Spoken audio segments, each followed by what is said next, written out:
welcome to the fourth and final review of the week. Yeah, usually when we have 4 reviews line up, we usually have some simple affairs. Not with this game, at least in terms of what it's going for. Photographs here is a narrative tragedy puzzle game.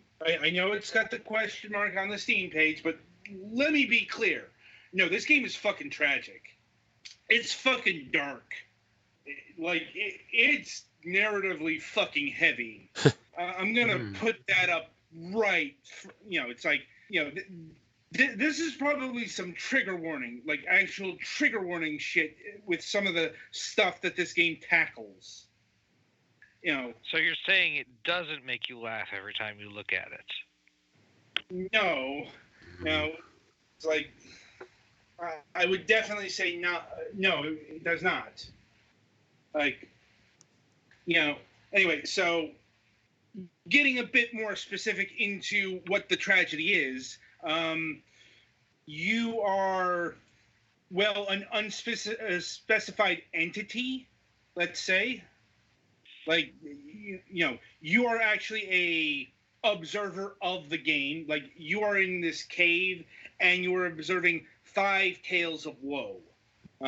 You've got the alchemist's tale, where you've got an alchemist who lives out in the country, and his daughter gets sick, with a very fatal disease, and he comes up with a cure that cures her, but it turns out it was kind of a terrible cure, because it basically made her a mental invalid.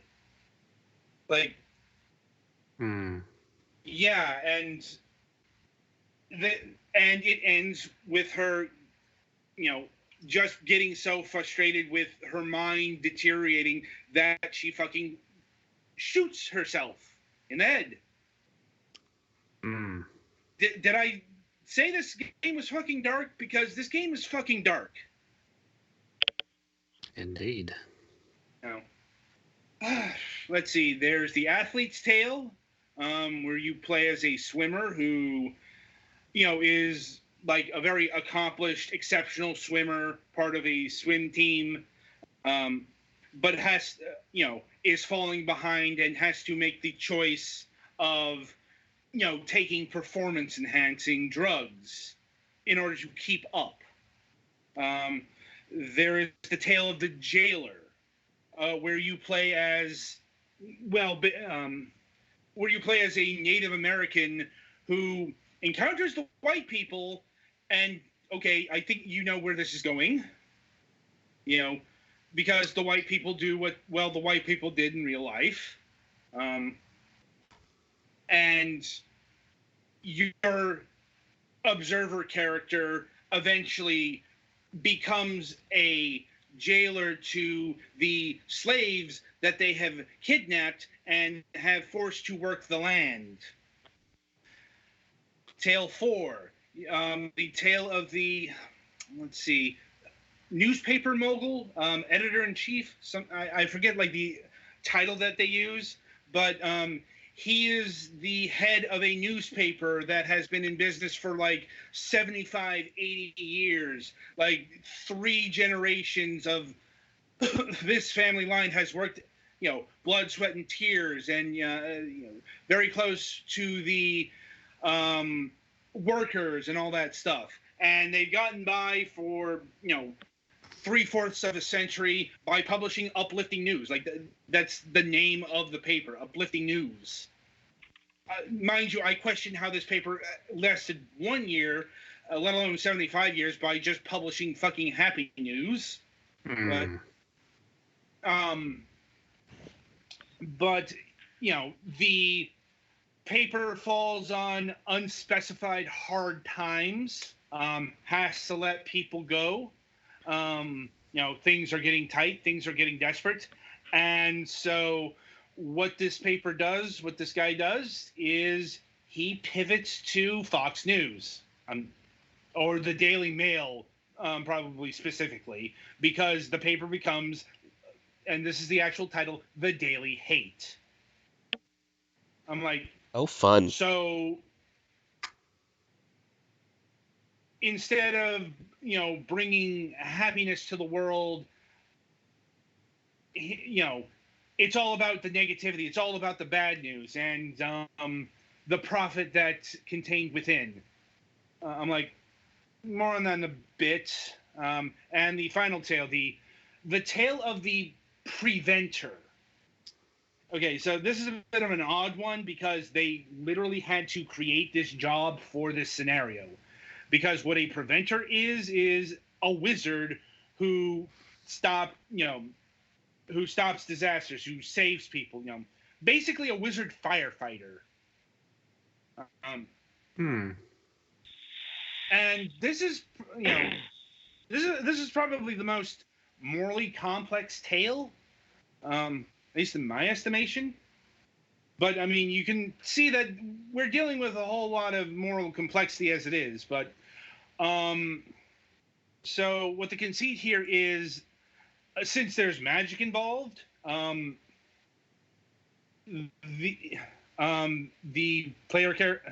the observer character in question has the opportunity to look into the future, and she sees that her son is going to be in a drunk driving accident, and there's nothing she can do about it.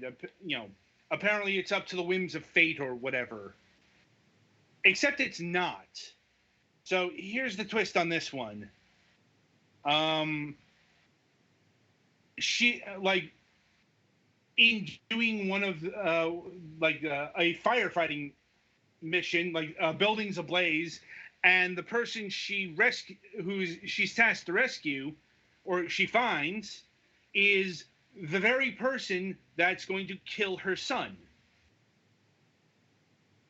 And she makes the moral choice of locking him in the building. Oh, fun. Right. And from there, once you get all 5 scenarios played out, your final task is to grant a wish. Grant a wish of one of these characters.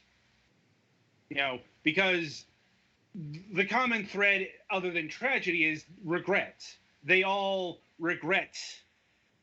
Well, I guess I shouldn't say that. There is one character that doesn't regret, that says they don't want to be revived.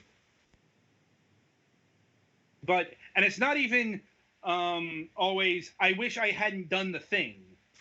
The jailer, he does not wish that he became a jailer. He wishes he had genocided the white folk. Oh. Yeah. I'm like, and your choice is to, which character do you revive so they can take back the story? And you can only choose one. I mean, the replay value is, you go through and get all 5 endings. I'm like, I only settled for one. It was enough. No. And as far as the gameplay goes, if you're seeing the footage on the channel, it looks like one of the pixelated adventure games we occasionally review on the channel, but it's not. It's not a point-and-click adventure game. It's a puzzle game. Each scenario has a different puzzle attached to it. The first is sliding puzzles. The second is angle puzzles. The third is tangram puzzles. The fourth is God, how do I put this? Line puzzles with an emphasis on timing. And the fifth one is match 3. And this is just the basic description, because each gameplay style is actually integrated in the stories. It's not a divorced thing. Like the first puzzle type, for example, the sliding characters are both the alchemist and his daughter. Your job is to get the get them into their respective holes. And sometimes you have to use the like in terms of the narrative. Like at the beginning, you have to use the alchemist to get Sally, I think her name was, into her respective hole in some of the puzzles. But then she gets the red face disease, and you'll get a puzzle that'll emphasize the problems that are being shown in the photographs. You know, it's all really neatly tied together. Being honest, the puzzles themselves are perhaps unremarkable, but here's the thing: you don't have to complete the puzzles. Like this game, if you take too long on a particular puzzle, you will be offered a hint. There's a heart icon, and you click that, and it'll give you the first move for free. Mm-hmm. And if you wait, a fast forward button will show up, and you can just hit that and move on to the next bit of the story. Like, which is an interesting affair, and it kind of gives it shows where the developers' maximum focus was. Like,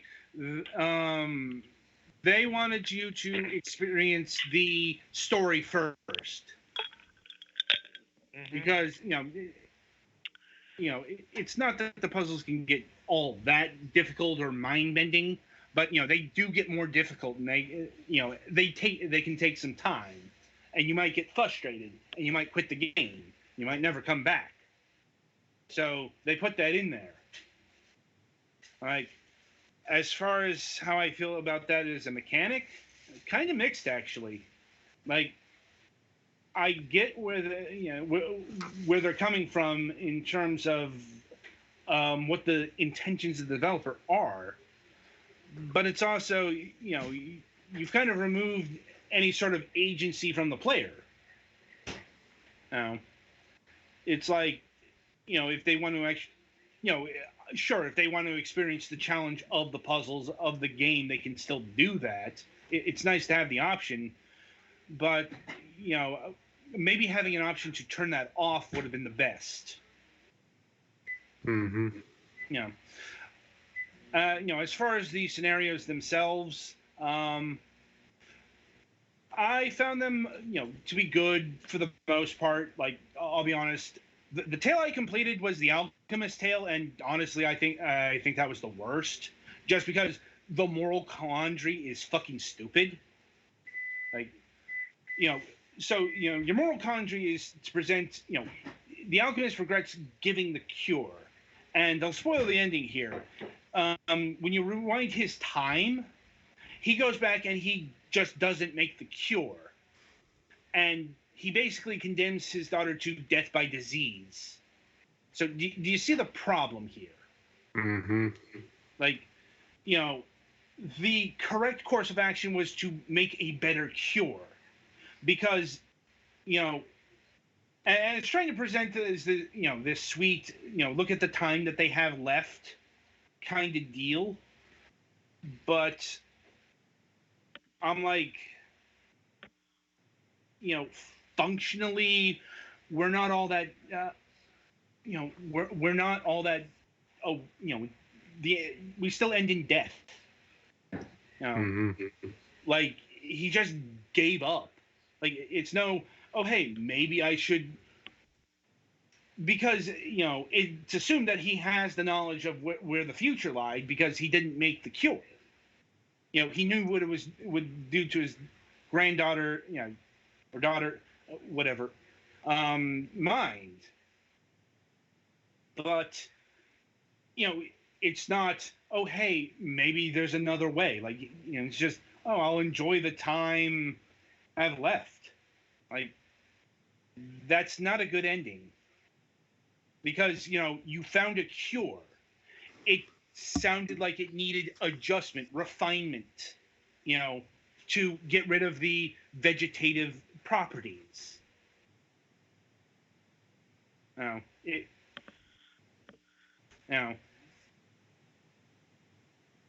It just kind of sidestepped the issue, in my estimation.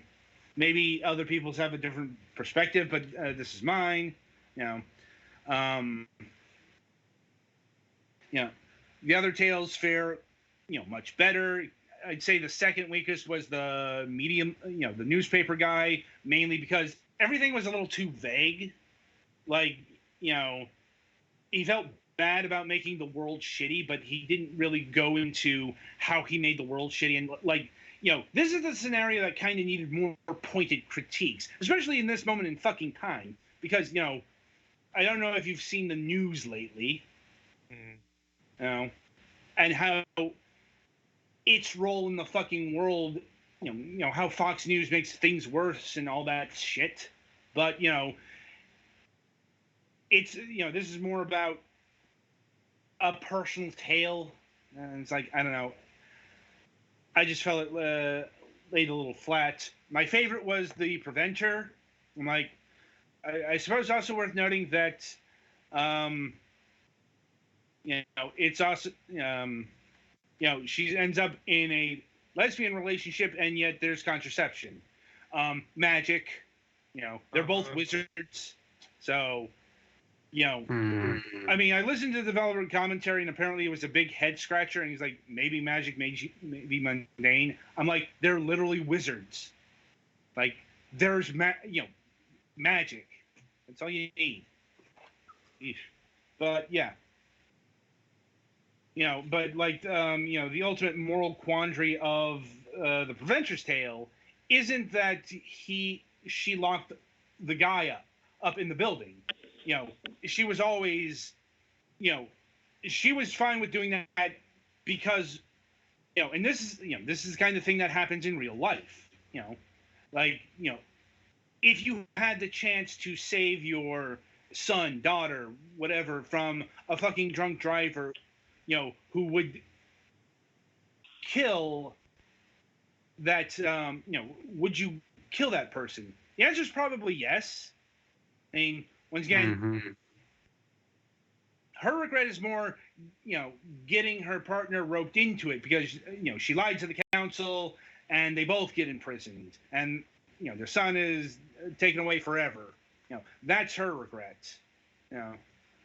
And once again, like the jailer, he regrets not killing the lot of the oppressor instead of, going along and being a collaborator. So, a lot of moral quandaries for a lot of simple puzzles. And in terms of graphics, it's using a pixel art style. Mainly because this was done by like essentially one guy, like, or at least there's one guy who was the force of creativity behind it. So it's not surprising it would go with something simple. As far as the photograph conceits itself, because the photographs are representative of memories, it's an okay gimmick, but it's actually not all that special in context to the game. Compared to the puzzle elements or the narrative itself, which is a bit curious. Like, the music was really good stuff. Like, honestly, the kind of thing I would listen independent of the game. Not surprisingly, in keeping with the overall aesthetic, it's 8-bit chiptune music. Let's see, pricing. So the game will clock in at $12. And is that a worthwhile price for this? Well, here's the thing. So your initial run is going to be about 4 hours. But that's like one run. Like I said, your ultimate goal is to go through all 5 scenarios. But, you unfortunately, you have to, like, I'm not sure if you have to run through the entire campaign, but you do have to replay sections to get back to where you were. And yeah, that kind of thing just dissuades me from replaying. I'm not a big new game plus guy. But once again, that's kind of a subjective thing. But as far as $12 being worth it, I'd say at the end of the day, yeah, I think the narrative is weighty and complicated enough to warrant a playthrough. To experience. I mean, there've been spoilers all over the place, but whatever. And final rating, 8.5 out of 10. Like, this was a really good game. Probably going to be on my game of the year list. Like, and yeah, if it interests you, you can pick it up today. And that'll about do it for this installment of the Fragments of Silicon reviews. The week ahead. Let's see. Coming up on Wednesday, January 29th, our good friend John Pickett of Manga Gamer will be joining us. We will be primarily talking about Bo-Katan, their latest release on Steam. Also note, Petty Fan, we have been asked to have a content warning with this game. I checked. I checked with John. There's nothing against the Twitch TOS here. All right. But it's dealing with traumatizing subject matter, and John said, he felt it would be better to have the trigger warning. So make a note of that. right. No Friday. No Friday show this week. So until Wednesday, I shall wish you good gaming.